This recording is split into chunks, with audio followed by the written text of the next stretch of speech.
6-7 साल पहले की बात है। मेरी एक स्टूडेंट थी जो सुसाइडल टेंडेंसी की शिकार थी उस समय। उसके घर में कुछ ऐसी ट्रेजेडी, उसकी मदर की डेथ हुई थी, और एक ऐसी ट्रेजेडी जो बहुत ही रेयर किस्म की ट्रेजेडी है, जो शेयर करना ठीक नहीं है यहाँ। तो वो मेरे पास आई और मुझे लगा कि आज मैं पहली बार किसी ऐसे व्यक्ति से बात करूं जो डिप्रेशन में है और सुसाइड कर सकता है अगले 1-2 दिन के अंदर अंदर। अब मैं परेशान था कि मैं कैसे मैनेज करूं, और मुझे मोटिवेशन की ऐसी जानकारी उस समय तो बिल्कुल नहीं थी, बाद में थोड़ा बहुत पढ़ा। तो मैंने उससे कहा कि अच्छा तुम घर जाओ, मैं कुछ देखता हूँ। फिर मैं घर गया, नेट पे सर्च करना शुरू किया।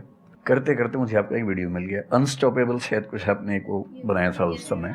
तो मैंने वो थोड़ा सा देखा, 10 मिनट का। मुझे लगा कि ये जो है ना, ये इंजेक्शन है किसी मतलब डिप्रेस्ड व्यक्ति को तुरंत मोटिवेट करने के लिए।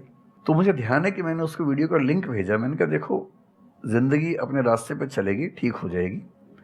जब जब मूड ऐसा हो, बहुत डिप्रेसिंग हो, सुसाइडल मन करे, उस समय वीडियो देखना ध्यान से, और कम से कम उस बुरे फेज से बाहर निकल जाओगी। और फिर मैंने वो वीडियो अपने फैमिली में भी 2-3 बच्चों को भेजा, जो बच्चे उस क्राइसिस में होते थे।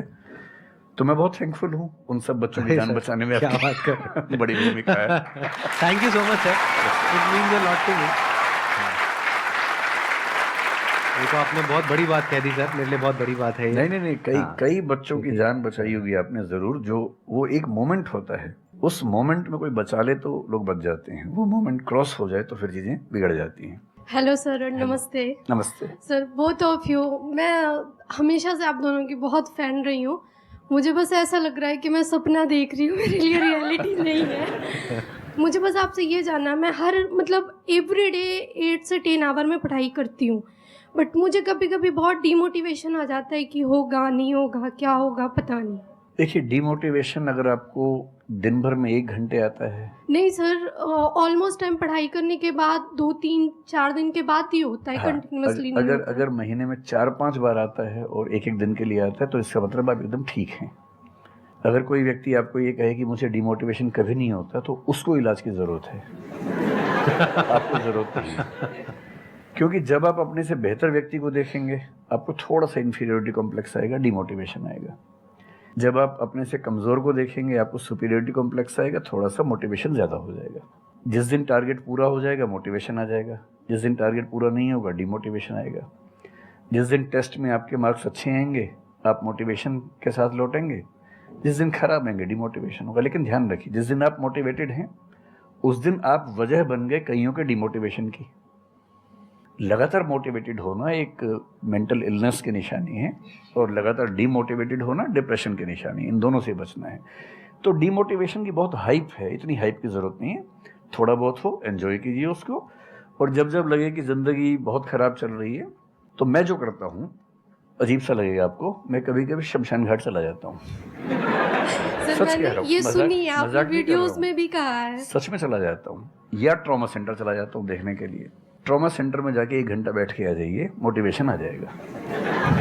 और शमशान घाट में जाके देख लीजिए कि हम जैसे हमसे कम उम्र के लोग वहाँ जल रहे होते हैं, तो लगता है हम जिंदा तो हैं। अगर मैं थोड़ा सा कॉग्निटिव लेवल पर बात करूँ, एक बहुत बड़ा साइकोलॉजिस्ट हुआ, उसका नाम है ब्रेंटानो, कभी सर्च कीजिएगा उसको। ब्रेंटानो ने ह्यूमन कॉन्शियसनेस को स्टडी किया, और उसने ये बताया कि ह्यूमन कॉन्शियसनेस की बेसिक नेचर है कि जो हमारे पास है वो हमें नज़र नहीं आता, जो नहीं है वो नज़र आता है। तो the consciousness of lacking something is the nature of human consciousness. इसलिए इसी बात को एक शेर में, बहुत प्रसिद्ध शेर में कहा गया है, दुनिया जिसे कहते हैं जादू का खिलौना है, मिल गया सो मिट्टी है, नहीं मिला वो सोना है।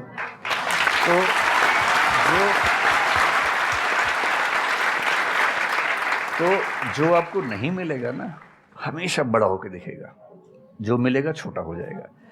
तो ईमानदारी इसमें है कि जब जब डिमोटिवेशन और डिप्रेशन हो, एक कागज़ लेके बैठ जाइए और एक तरफ लिखिए, मेरी ज़िंदगी में ऐसा क्या क्या है जो दूसरों के पास नहीं है। पेज भर जाएगा पूरा। तो जो है उस पर ध्यान दीजिए और एंजॉय कीजिए। मेरा क्वेश्चन है कि आजकल बहुत लोग बोलते हैं कि एजुकेशन सिस्टम हमारा पुराना हो गया है, और बहुत लोग बोलते हैं कि इसे चेंज करना चाहिए, और ये सारी चीज़ें बहुत पुरानी हो रही है जो हम अभी करंटली पढ़ रहे हैं। तो इस पे आपका ओपिनियन क्या है? एजुकेशन सिस्टम में तो बहुत मेजर चेंजेस की ज़रूरत है, और ये बात भारत सरकार ने एक्सेप्ट भी की है, नई पॉलिसी भी लेके आए हैं। मतलब मुझे लगता है कि कई लेवल्स पे देखना है। सबसे पहले तो ये डिफाइन करना ज़रूरी है कि एजुकेशन का पर्पस है क्या। क्या पर्पस केवल नौकरी लेना है, एक जॉब मिल जाए वही पर्पस है? मैं उससे एग्री नहीं करता हूँ। मेरी राय में एजुकेशन का बेसिक पर्पस है कि एक होमो सेपियंस एक इंसान बन जाए, सोचना आ जाए, उसको समझना आ जाए।